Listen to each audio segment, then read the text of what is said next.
Hello guys, what's up? So in this video I'm going to show you how you can upgrade to bitmoji deluxe. So let's open bitmoji. Now on the top right corner you can see these three vertical dots. Tap there and you will see settings. Tap there. Now on the first row you can see change avatar style. Tap there. So I have bit strips now.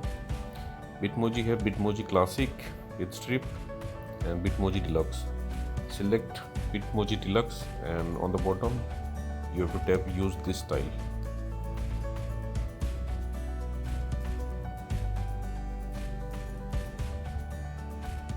So as you can see, now I can see bitmoji deluxe.